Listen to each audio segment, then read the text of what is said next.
Hello friends, কেমন আছো তোমরা সবাই? আশা করি তোমরা সবাই প্রতিদিনের মতো অনেক অনেক ভালো আছো। তো বন্ধুরা, তোমাদের বাড়িতেও কি এ ধরনের পুরনো বেড কভার পড়ে আছে? আর এই পড়ে থাকা পুরনো বেড কভার দিয়ে আমি একটা তোমাদের কাছে নতুন আইডিয়া শেয়ার করব। তো তোমরা পুরো ভিডিওটা দেখতে থাকো। তো এখানে আমি একটা পুরনো বেড কভার নিয়ে নিয়েছি, আর এই বেড কভার দিয়ে খুব সহজ পদ্ধতিতে তোমরা কিভাবে ডোরমেট বানাবে, তো সেই আইডিয়াটাই তোমাদের সঙ্গে আজ আমি শেয়ার করব। আর এই ডোরমেট তোমরা যদি মার্কেট থেকে বা অনলাইন থেকে কিনতে যাও তাহলে তোমাদের অনেক টাকা খরচা হয়ে যায়। আর যদি বাড়িতে পড়ে থাকা পুরনো জিনিস দিয়ে তোমরা ডোরমেট বানিয়ে নিতে পারো তাহলে তোমাদের অনেক টাকা সাশ্রয় হয়ে যাবে। তো দেখো, এখানে আমি একটা পুরনো বেড কভার নিয়ে নিয়েছি। তোমরা বেড কভারের পরিবর্তে তোমাদের কাছে যদি পুরনো কুর্তি থাকে, এই কুর্তি দিয়েও তোমরা সুন্দর একটা ডোরমেট বানিয়ে নিতে পারো। আর এই বেড কভারটাকে আমি ডবল ফোল্ড করে দিয়েছি। আর দেখো, আমি মাপ নিয়ে নিচ্ছি, আমি এই ডিজাইনটাই নেব। তো এই ডিজাইনের কাছ থেকে আমি মাপ নিয়ে নিচ্ছি। তো দেখো, আমি চওড়াতে নিয়ে নিচ্ছি 21 ইঞ্চি,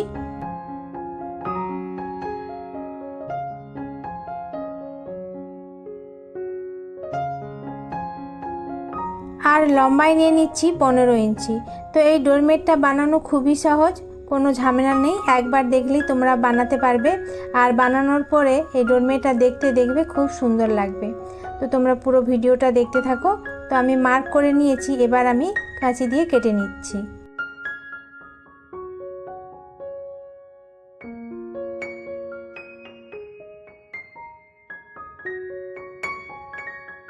ডোরম্যাট বানানোর জন্য আমি এখানে একই মাপে দুটো কাপড়ের টুকরো কেটে নিয়েছি। আর এখানে দেখো, আমার কাছে এই ধরনের ছোট ছোট কাপড়ের টুকরো ছিল, তো এগুলো আমি নিয়ে নিয়েছি ডোরম্যাট বানানোর জন্য। আর এই কাপড়ের টুকরোগুলো যেগুলো একটু বড় বড় আছে, ওগুলোকেও আমি একটু ছোট করে কেটে নিচ্ছি। তো তোমাদের কাছে এ ধরনের কাপড়ের টুকরো যদি না থাকে, যদি পুরনো কাপড় থাকে, সেখান থেকে তোমরা এইভাবে ছোট ছোট করে কেটে নিতে পারো, নিয়ে তোমরা ডোরমেটের জন্য সেগুলোকে ব্যবহার করতে পারো। তো দেখো, এখানে আমি কাপড়ের টুকরোগুলোকে আর একটু ছোট ছোট করে কেটে নিয়েছি। এবার ডোরমেট বানানোর জন্য যে কাপড়ের পিস দুটো কেটে রেখেছিলাম, একটা পিস আমি এখানে নিয়ে নিয়েছি, নিয়ে ভালো করে এইভাবে বিছিয়ে দিয়েছি। আর যে ছোট ছোট কাপড়ের টুকরোগুলো আমি করে রেখেছিলাম, সেই কাপড়ের টুকরোগুলো এই পিসের ওপর আমি এইভাবে দিয়ে দিচ্ছি, খুব সুন্দর করে দিয়ে দিচ্ছি।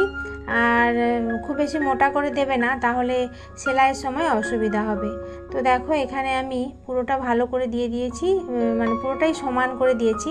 এবার আরেকটা যে পিস ছিল, সেই পিসটা আমি এর ওপর এইভাবে দিয়ে দিচ্ছি, দিয়ে আমি একটু ভালো করে সমান করে নিচ্ছি। আর এই কাপড়গুলো যাতে এদিক ওদিক সরে না যায়, তার জন্য আমি কি করছি, এখানে বল পিন আটকে দিচ্ছি, যাতে সেলাইয়ের সময় কোনো অসুবিধা না হয়।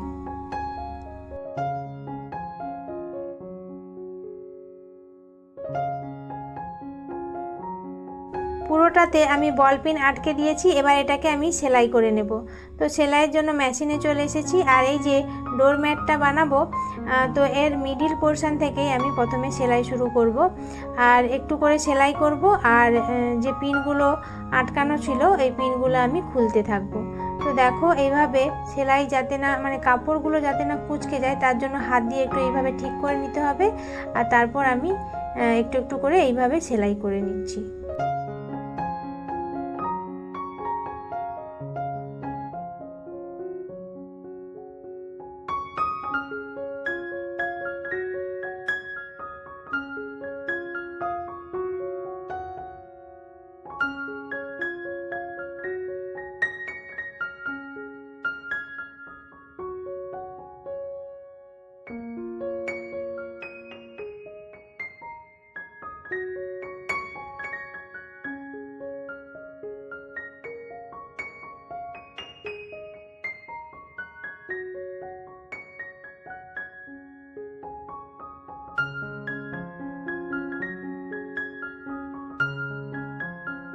পুরোটাতে আমি এইভাবে সেলাই করে নিয়েছি। এবার যে ডোরম্যাটটা বানাবো, এই ডোরম্যাটের সাইডে আমি একটা পট্টি লাগাবো, যাতে দেখতে আরও ভালো লাগে। তার জন্য আমি এখানে ইঞ্চি টেপ দিয়ে পুরো সাইডে আমি মেজারমেন্ট করে নিচ্ছি। আর এই মেজারমেন্টের থেকে একটু আমি বেশি কাপড় নিয়ে নেব পট্টি বানানোর জন্য, কারণ কাপড়টা ফোল্ড করতে হবে। আর এর যে চওড়া আছে, এর চওড়াতে আমি এখানে 4 ইঞ্চি নিয়েছি।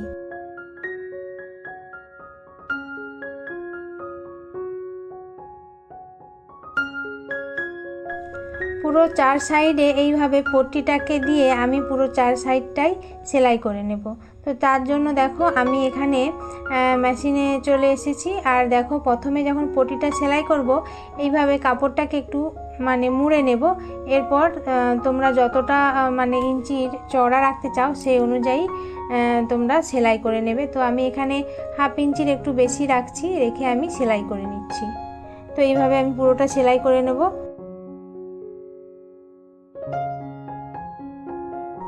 এবার কর্নারের কাছে যখন আমি সেলাই করব তখন পট্টিটাকে এইভাবে আমি ঘুরিয়ে নিয়েছি, আর এই কর্নারের কাছে কাপড়টাকে আমি একটু এইভাবে মুড়ে দিয়েছি। দেওয়ার পর একইভাবে আমি সেলাই করে নেব। যেমনিভাবে সেলাই করছিলাম তেমনিভাবে পুরো পট্টিটাকে সেলাই করে নেব।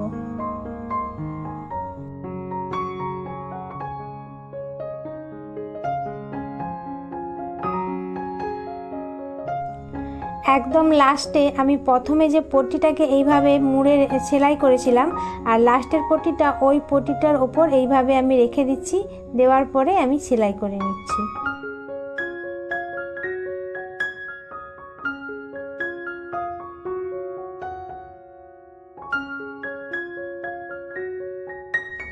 পট্টির কাপড়টাকে আমি এইভাবে ওপরের দিকে ঘুরিয়ে নিয়েছি। নেওয়ার পর এটাকে আমি এইভাবে একটু ফোল্ড করে নিচ্ছি, নিয়ে আমি এটাকে সেলাই করে দেব।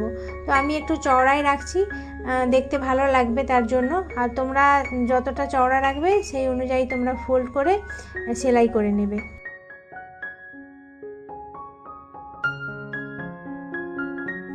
কর্নারের কাছে সেলাইটা দেখো, পট্টি লাগানোর সময় আমি যেভাবে কাপড়টাকে একটু ফোল্ড করে সেলাই করেছিলাম একইভাবে কাপড়টাকে দেখো আমি একটু ফোল্ড করে নিচ্ছি। নেওয়ার পর আমি একইভাবে সেলাই করে নিচ্ছি। আর এই সেলাইটা একদম কর্নার পর্যন্ত নিয়ে আসতে হবে। তারপর আবার কর্নার থেকে ব্যাকে নিয়ে গিয়ে যেমনভাবে সেলাই করছিলাম তেমনিভাবেই আবার সেলাই করে নিতে হবে। তো এইভাবে আমি পুরোটা একইভাবে সেলাই করে নেব।